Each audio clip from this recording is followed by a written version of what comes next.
Hi guys, welcome to Muppadai Training Academy. So Muppadai Training Academy TNUSRBPC 2020 மற்றும் Indian navy army air force இவங்க மூணு பேருக்கும் defence செக்டாரை சேர்ந்தவங்களுக்கும் வந்து online classes தொடங்கி வெற்றிகரமா போயிட்டு இருக்கு.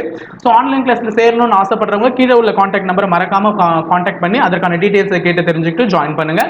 ஸோ வந்து நாங்கள் வந்து டேரக்டாக தான் சார் ஜாயின் பண்ணணும்னு ஆசைப்படுறோம், நேரடியாக வந்து பயிற்சி பெறணும்னு ஆசைப்படுறவங்களும் முதலில் இந்த லாக்டவுன் சமயத்தை வீணாக்காம ஆன்லைன் கிளாஸ்ல சேர்ந்துட்டு லாக்டவுன்ல நிறைவடைந்தவுடன் எங்களுக்கு வந்து என்ன பண்ணுங்க, டேரக்டா வந்து அட்மிஷன் போட்டுக்கோங்க. ஸோ அப்ப நீங்க ஆன்லைன் கிளாஸஸ்ல கட்டின ஃபீஸை கழிச்சுட்டு மீதம் இருக்கும் தொகையை கட்டினால் மட்டுமே போதும். பிசிக்கலுக்கு சேர்றவங்களுக்கும் பிசி எக்ஸாம்ல பிசிக்கல் சேர்றவங்களுக்கும் அந்த முறை தான் பின்பற்றப்படும். ஓகேங்களா?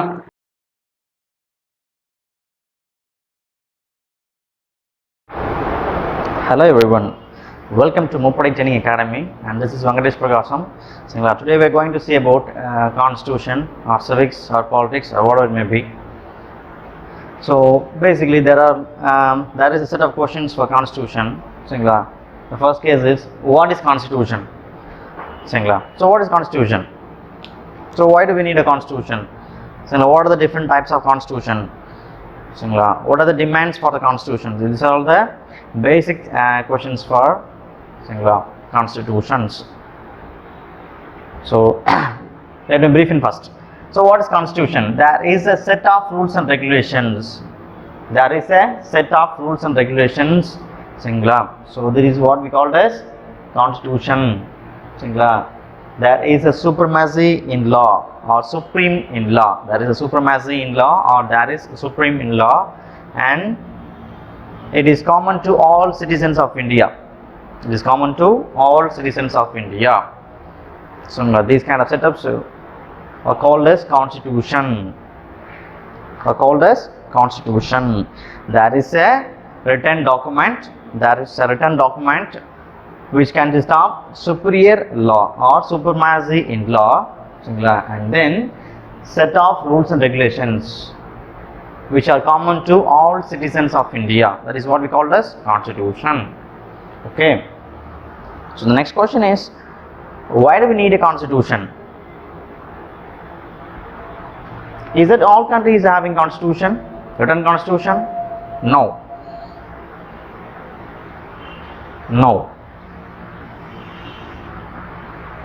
So say for example, India is having a written constitution, but England doesn't have a written constitution. USA even having written constitution, but England having unwritten constitution. There is no set of rules and regulations, or there is no rule for supremacy in law. Okay. So we need a constitution for proper operation, for electing as a president, for electing as an MLA, for electing as an chairperson, for electing as an local authorities. We need a proper operation for every segment in our political system. So that is why we need a constitution for India. Okay. And moreover, there is a rule of law. It means set of rules common to all citizens. As I said it before, common to all citizens. Rules and regulations or acts are common for all citizens. So that is why we need a constitution. And moreover,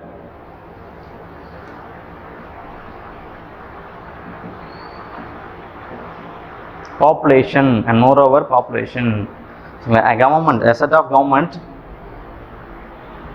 is advised by or is aided by the written constitution, which is very easy to form a government, which is very easy to run a government. So that is why we need a constitution for India. Okay. So what are the different types of constitution? Basically there are six types.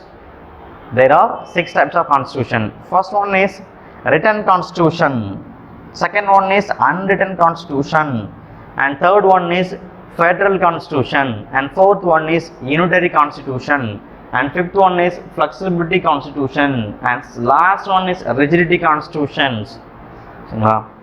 So let me brief in one by one. So what is a written constitution? What it consists of? A written constitution consists of set of written rules and regulations. Set of rules and regulations. So which is the oldest written constitution in the world? That is the next question. Which is the oldest written constitution in the world? In 1789, USA became the first country to hold the written constitution in the world. For the first time ever, USA became the first country to hold the written constitution. Okay. So what is unwritten constitution? Let me go to the second one. What is unwritten constitution? There is no set of rules and regulations for the operations of the government, which may be set by time to time by the government or the peoples who are responsible for the government. Okay, there is no rules and regulations, there is no fixed rules and regulations, which means that you can change it by anywhere, you can change it by any time, you can change it by time to time. So that is what we call as unwritten constitution. Say for example, if we wanted to elect a president for India, there are rules and regulations. Lok Sabha MP, Rajya Sabha MP, then member of Legislative Assembly are the eligible candidates to contest in the election of the president and to right to vote for the election of the president. Other than this electoral committee, no one is responsible or no one is eligible for voting in the president's election, which is called as the written constitution. In case of England's prime minister, there is no set of rules and regulations, there is no formations, for electing as a prime minister. It may be set by time to time or it may be regulated by the current government or the parliament or the monarchy government. Monarchy means manner. So this is what we call as unwritten constitution. So which one is more powerful, written or unwritten? That is the next question. So which one is more powerful, either written constitution or unwritten constitution? So written constitution is more powerful than unwritten constitution. Whatever the situation may be, whoever the government may be, there is no sudden change in the written constitution. So that is what we call as the strongest constitution is written constitution. So let me go to the next one. So what is federal constitution? What is meant by the word federal? What is meant by the word federal? Federal means there is a union government or central government and there is a state government or province government. Say for example, India is a federal government. There is a union government. Yes, we have an union government.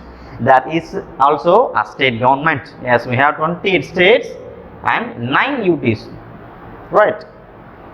So India is a federal government. So what is the meaning federal? Federal means distribution of powers and authorities. Distribution of powers and authorities. So powers will be distributed to state government as well as by to central government or union government. So there shall be a separation of power. There shall be a separation of power in the federal government.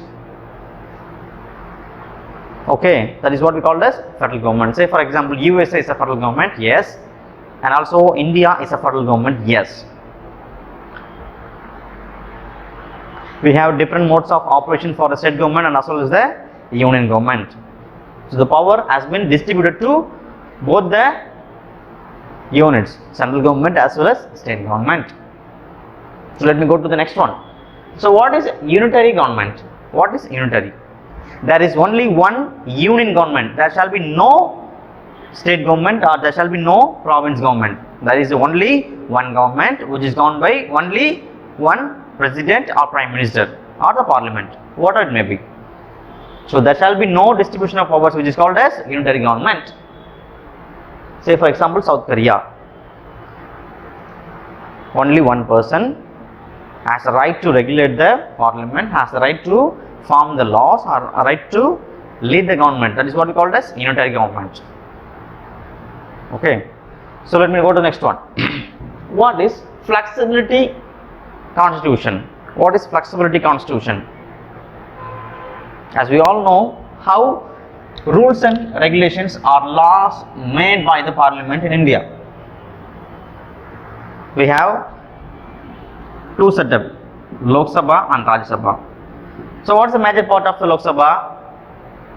To enact a law, or to create a new law, or to modify a law. Okay.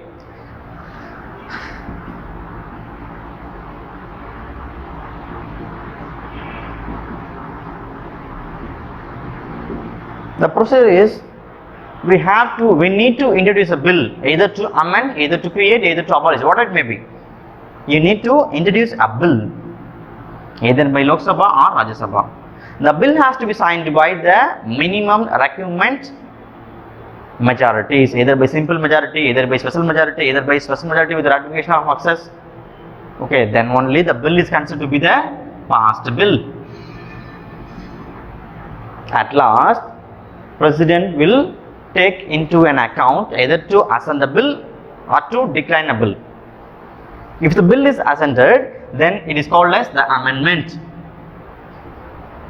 Okay, it is called as amendment. If it is simple majority, it is flexible pattern. If it is special majority, it is called as rigidity pattern. If it is very easy to pass a bill in the parliament by the president or council of members in the Lok Sabha or Rajya Sabha, it is considered to be the flexibility. If it is very difficult to pass a bill in the parliament, it is considered to be the rigidity constitution. So there is the next question in the segment. So which country has the most rigidity form to amend a bill or to introduce a bill or to make a law? So USA became the most rigidity constitution in the world. USA became the most rigidity constitution in the world. Okay, so these are all the 6 types of constitution: written constitution, unwritten constitution, flexibility constitution, unitary form of constitution, federal form of constitution, and rigidity form of constitution. Okay, so let me move to the next one. So what's the demand for the Indian constitution? Who became the first person to demand the constitution for India?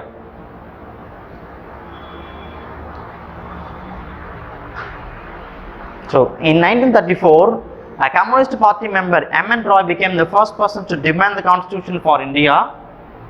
In 1934,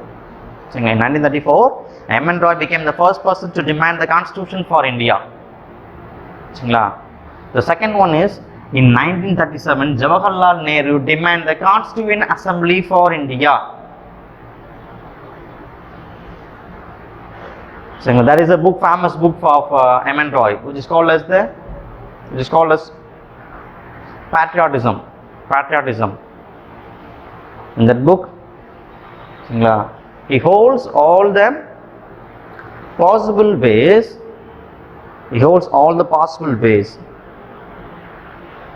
For the demand of the Constitution of India. What is the necessary for the Constitution? Why do you need a Constitution? What is Constitution? What are the different types of Constitution? There is a book called Patriotism, which was written by M.N. Roy. In 1937, Jawaharlal Nehru became the second person or first person from the Congress to demand the Constitution Assembly and also the Constitution for India. Later, it was done by Congress in 1939. And also it continues till 1942.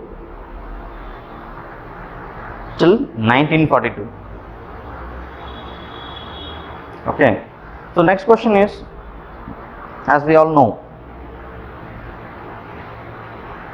how did they form the Constitution for India? who became the first person to make a step to form the Constitution of India? Let me brief in. So next one is formation of the Constituent Assembly. So what is meant by Constituent Assembly? A Constituent Assembly means there is a group of peoples who are responsible to create a constitution for India.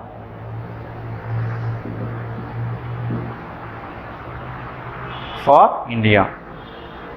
So that is what we call as the Constitution Assembly or Constituent Assembly. So in 1946 March 23, cabinet mission came to India and they demand two reasons. One is to form the Constitution Assembly and then to form the interim government.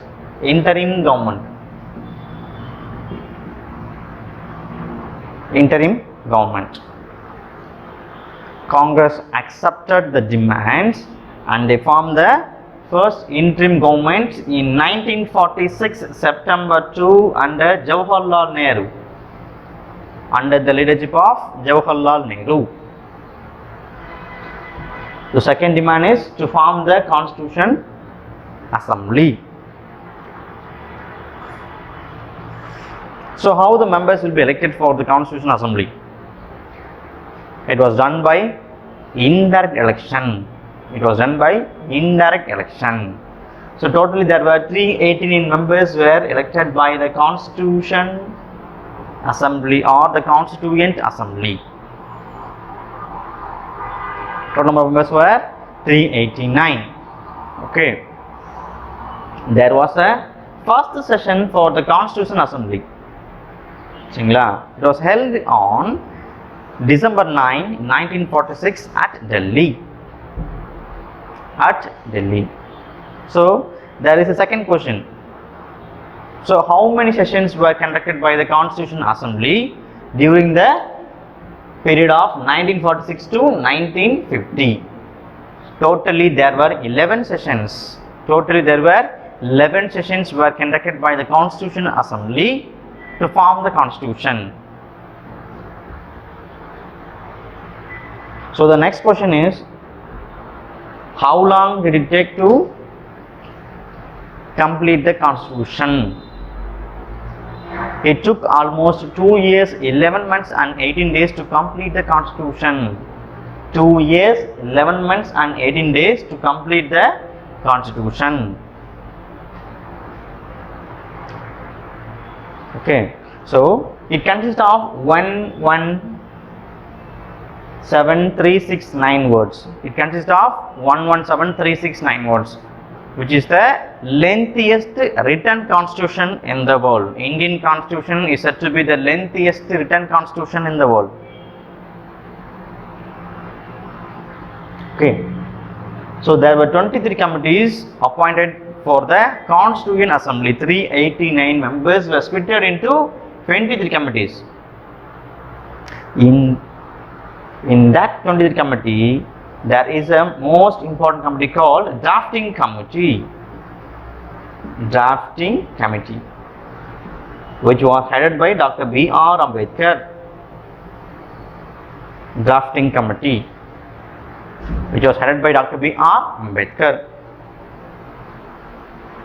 So next famous question is, who is the father of Indian Constitution?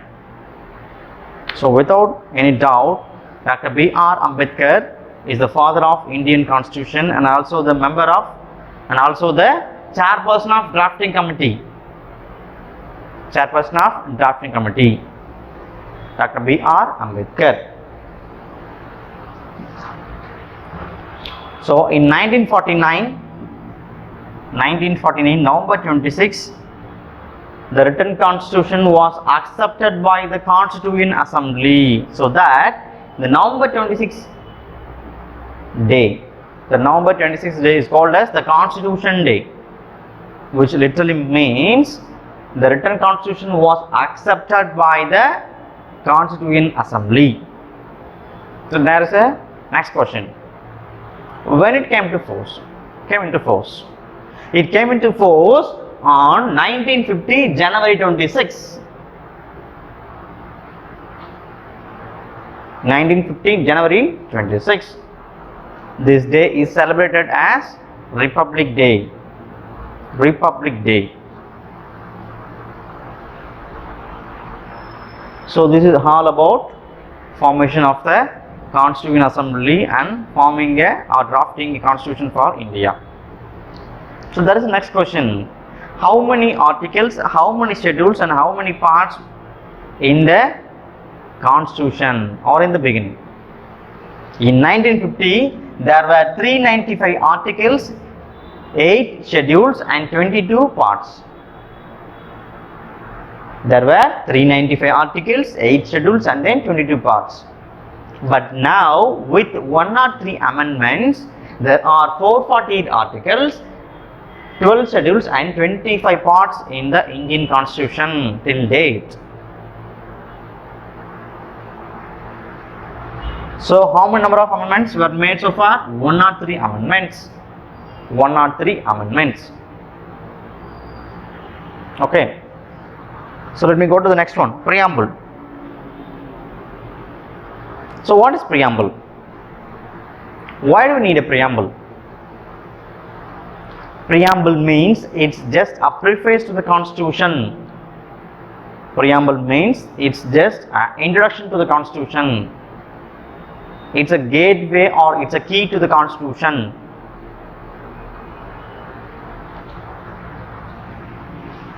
Which was declared by, which was adopted by the Constitution Assembly in 1947. 1947.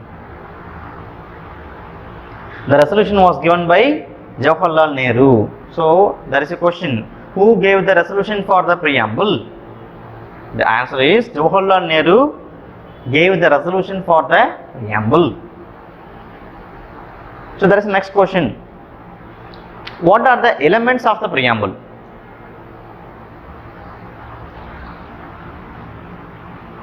Sovereignty, socialist, secular, democratic, republic, justice, liberty, equality, fraternity. So these are all the elements of the preamble. Sovereignty, secular. Okay. Democratic, republic, justice, liberty, equality, fraternity, in all the way. So that is what we call as the preamble. So there is next question. Can we amend the preamble? Or it is a subject of the constitution? Yes, it is the subject of the constitution, but we are not supposed to amend the constitution. After 1976, preamble is not a subject to amend. Preamble is not a subject to amend. We cannot amend it. The words appeared in the preamble are not the subject to amend. Or not a subject to amend. So these are all the things about formation of the constitution, constitution assembly, and then preamble. Okay. So the next topic is salient features of the Indian Constitution. Salient features of the Indian Constitution. Okay. So the next topic is salient features of the Indian Constitution. So what are the salient features of the Indian Constitution? Okay. Written constitution, single citizenship, independent judiciary, 3-tier system, adult franchise, autonomous bodies, parliamentary form of government, flexibility and rigidity, and then last one is federal structure. So these are all the salient features of the Indian Constitution. Let me brief in one by one. Okay. So written constitution. So Indian Constitution is the lengthiest written constitution in the world. There are 117369 words. There are 117369 words in the Indian Constitution.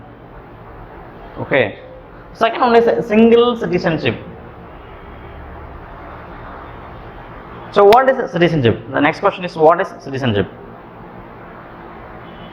To reside anywhere in India or to reside within the territory of India. That is what we call as citizenship. So what does mean by single citizenship? In case of USA, you will be having two kind of citizenship. One is for country, second is for province. There is a two citizenship. One is for country and second one is for province. But in India, we are having only one kind of citizenship. So that is what we call as single citizenship. Single citizenship.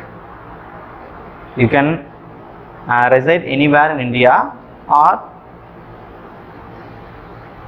you can live anywhere within the territory of India. So that is what we call as single citizenship. There is no need for dual citizenship. So third one is independent judiciary. There are three chapters in the parliament as well as in the state government, which is legislative, second one is executive, and third one is judiciary. Judiciary became the third major sector of the parliament or in state government, which means rules or laws or acts are the most preferable one. Supreme Court is a supremacy in law. Supreme Court will declare the superior verdict or superior judgment for every civil cases, criminal cases, or case regarding with amendments or case regarding with constitution, whatever it may be. So independent judiciary, there is no interference of government, prime minister or prime president or something else. There is no interference of such persons. So we will be having independent judiciary in India. Okay.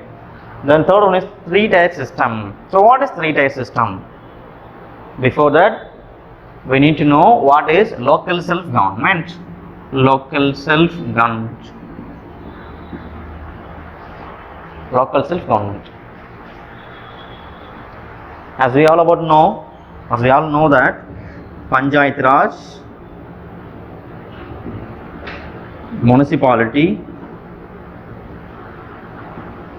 and all. So in Panchayat Raj and municipality, we will be having three-tier system. So what is that? First one is Gram Panchayat, and second one is Panchayat Union. Third one is District Panchayat. This distribution of authorities are called as the three-tier system in Panchayat Raj as well as in the municipal government, municipal operations. So this is the three-tier system. It is very easy to operate.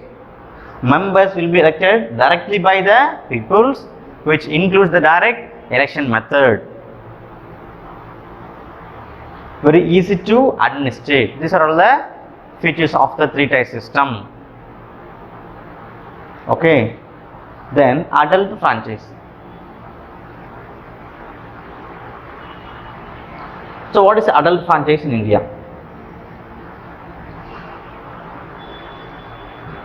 What is adult franchise in India? If your age is 18, then you are eligible for contest in the local body elections. I'm sorry. If you are 18, you are capable of casting your vote in the election, which will be conducted by Election Commission of India anywhere or any elections like local self-government elections or ML elections or MP elections or whatever it may be. You will be having the right of polling your vote, which called as the adult franchise. If you want to contest in the local body elections, your age should be minimum 21. If you want to contest in the ML election, your age minimum should be 25. If you want to contest in the ML election, your age should be minimum 30.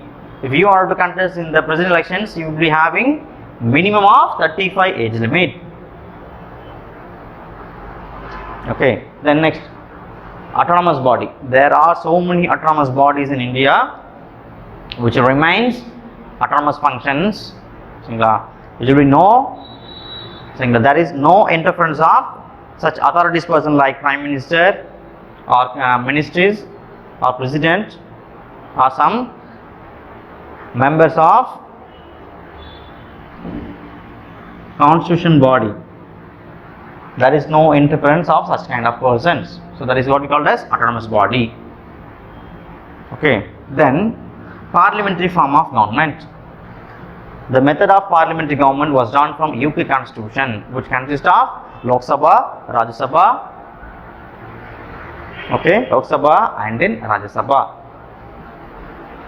So which is the major feature of the Indian constitution. Members will be elected directly by the peoples and also indirect and also by the representative, and also it consists of nominated persons and then Anglo-Indians. So that is all we called as parliamentary form of government. Okay. The next one, flexibility and rigidity. As I said it before, flexibility means it is very easy to form a law, it is very easy to create a law, abolish a law or amend a law by the parliament. That is what we call as flexibility. So what is rigidity? It is very difficult to make a changeover. It is very difficult to create a law, or it is very difficult to abolish a law, or it is very difficult to alternate a law. So that is what we call as rigidity. Okay. So Indian constitution is partially flexible and then partially rigidity. It doesn't mean full of flexibility or full of rigidity. It consists of partial flexibility and then partial rigidity. Okay. The next one, federal structure. There are 28 states and 9 UTs were administered by the union government as well as the state government. The power has been distributed to each state, each union territories and then union government. That is what we call as federal structure. So these are all the salient features of the Indian constitution.